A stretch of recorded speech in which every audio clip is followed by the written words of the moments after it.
हाथरस के कथित दुष्कर्म मामले को लेकर सीबीआई ने जांच तेज कर दी है। पहले घटनास्थल का दौरा करने के बाद बुधवार को पुलिस ने मृतका के परिजनों से देर शाम तक पूछताछ की थी। इसके बाद गुरुवार को सीबीआई की टीम आरोपियों के परिवार से पूछताछ के लिए उनके घर पहुंची।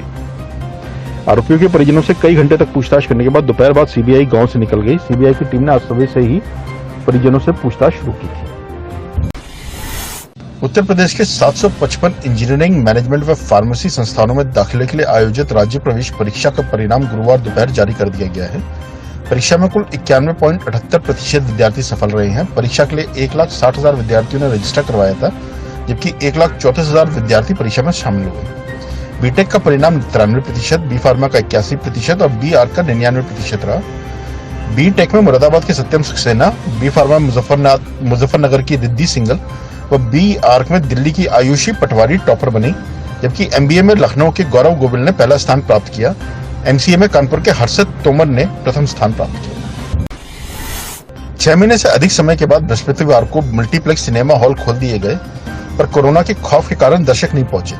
हर तरफ सन्नाटा ही पसरा। झांसी में पॉलिटेक्निक कॉलेज के छात्रावास में हुए सामूहिक दुष्कर्म का मामला भी ठंडा भी नहीं हो पाया था कि मऊ रानीपुर में फिर इसी तरह का मामला प्रकाश में आया है। मऊ रानीपुर थाना क्षेत्र में स्थित प्राइवेट स्कूल में अध्यापक समेत 2 लोगों ने एक युवती से सामूहिक दुष्कर्म किया, जिसकी शिकायत थाने में पुलिस को दी गई है। पुलिस ने मामला दर्ज कर दोनों आरोपियों को गिरफ्तार कर लिया है। झांसी जिले के मऊ रानीपुर थाना अंतर्गत एक गांव में रहने वाले ग्रामीण का आरोप है कि विगत शाम उनके 18 वर्ष की बेटी जातीय प्रमाण पत्र बनवाने के लिए गांव के प्राइवेट स्कूल में गई थी। वहां स्कूल में मौजूद अध्यापक समेत 2 लोगों ने उसे कमरे में बुलाया और दोनों ने उसके बाद दरवाजा बंद करके उसके साथ दुष्कर्म किया। घर आके लड़की ने परिजनों को इसके बारे में बताया। प्रदेश के शामली जनपद में एक दर्दनाक हादसा हो गया। गुरुवार सुबह करीब 5:30 बजे 2 भाइयों समेत 4 युवकों को किसी अज्ञात वाहन ने टक्कर मार दी। टक्कर लगने से 2 युवकों की मौके पर ही मौत हो गई, जबकि 2 को अस्पताल ले जाया गया, जहां उपचार के दौरान एक और युवक ने दम तोड़ दिया। चौथे युवक का अस्पताल में इलाज चल रहा है। कस्बा बनत निवासी शुभम, उनके भाई संजीव, प्रवेश व सुकुमार गुरुवार सुबह करीब 5:30 बजे मॉर्निंग वॉक के लिए निकले थे। इसी दौरान किसी अज्ञात वाहन ने उनको बाबरी थाना क्षेत्र के गांव फतेहपुर के सामने बनत पुल के पास टक्कर मार दी।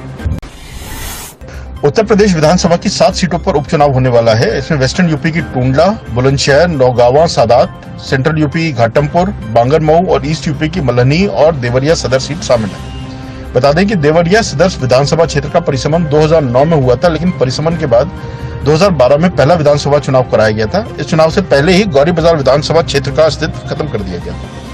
इसके बाद 2 नए विधानसभा क्षेत्रों रामपुर कारखाना व पत्थरदेवा का गठन किया गया था। गौरी बाजार विधानसभा क्षेत्र से ब्राह्मण प्रत्याशी चुनाव मैदान में उतरे थे और जीते भी थे, लेकिन देवरिया सदर विधानसभा क्षेत्र के साथ ऐसा नहीं हुआ।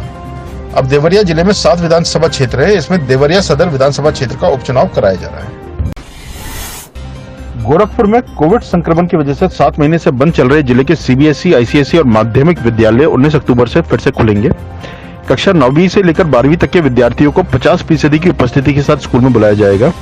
3-3 घंटे की 2 शिफ्ट में पढ़ाई होगी। पहली पाली सुबह 8 से 11 में 9वीं और 10वीं, तो दूसरी पाली में दोपहर 12 से 3 बजे तक 11वीं और 12वीं के विद्यार्थियों को विद्यालय बुलाया जाएगा।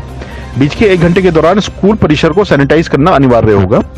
बुधवार देर शाम डीएम की अध्यक्षता में हुई डीआईओएस और संयुक्त शिक्षा निर्देशक सप्तम मंडल की बैठक में स्कूल खुलने को हरी झंडी मिल गई है। साथ ही जिला प्रशासन ने गाइडलाइन जारी कर दी है। सभी स्कूल संचालकों को इसका पालन करना पड़ेगा। शिक्षा विभाग के साथ साथ जिला प्रशासन भी स्कूल में व्यवस्था का औचक निरीक्षण करेगा। गोंडा जिले के कन्नैलगंज में एक युवक ने मामूली विवाद के बाद अपनी चचेरी भाभी को बांके से काटकर उनकी गर्दन और हाथ को शरीर से अलग कर दिया। हत्या के बाद खून से लथपथ बांका लेकर युवक रेलवे लाइन के किनारे चलता हुआ पुलिस चौकी पहुंचा। मामले की जानकारी पर हड़कंप मच गया। पुलिस तत्काल मौके पर पहुंची और महिला के शव को पोस्टमार्टम के लिए भेज दिया। कोतवाली कन्नैलगंज के ग्राम बुडवलिया खास का है, जहाँ अंगनू और नानहू 2 सगे भाई है, जिनका बीच पहले से जमीन का विवाद चला आ रहा है। गुरुवार को अंगनू के बेटे राकेश गौतम ने नानहू की बहू लक्ष्मी पत्नी हीरालाल गौतम को बाकी से काट डाला। इलाहाबाद हाईकोर्ट ने डिग्री कॉलेज में प्राचार्यों की भर्ती 2018 रेगुलेशन के आधार पर करने के खिलाफ विशेष अपील खारिज कर दी है। कोर्ट ने उच्च शिक्षा सेवा चयन आयोग प्रयागराज द्वारा 2010 के रेगुलेशन से की जा रही भर्ती को वैध करार देने के एकल पीठ के आदेश को सही ठहराया है। यह आदेश न्यायमूर्ति एमएन भंडारी तथा न्यायमूर्ति पीयूष अग्रवाल की खंडपीठ ने डॉक्टर हेम प्रकाश व 3 अन्य के विशेष अपील पर दिया है। आयोग ने 2 मार्च 19 को प्राचार्य भर्ती का विज्ञापन निकाला था। आवेदन जमा करने की अंतिम तिथि 18 जून 2019 थी। आयोग द्वारा यह भर्तियां यूजीसी के 2010 के परिनियम के तहत की जा रही हैं। 29 अक्टूबर 2020 को इसकी परीक्षा होनी है। विश्वविद्यालय अनुदान आयोग ने 2018 को परिनियम में संशोधन किया है। फर्रुखाबाद के एक गांव में गुरुवार दोपहर एक बच्ची का शव मिलने से सनसनी फैल गई। बच्ची का शव मिलने की सूचना स्थानीय लोगों ने पुलिस को दी। मौके पर पहुंची पुलिस घटना की जांच में जुटी है।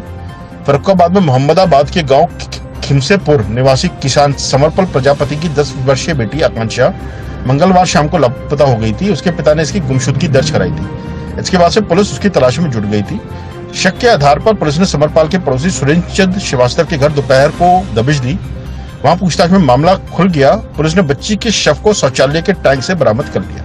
लेटेस्ट खबरों से जुड़े रहने के लिए देखें हमारा YouTube चैनल, करें लाइक, शेयर, सब्सक्राइब।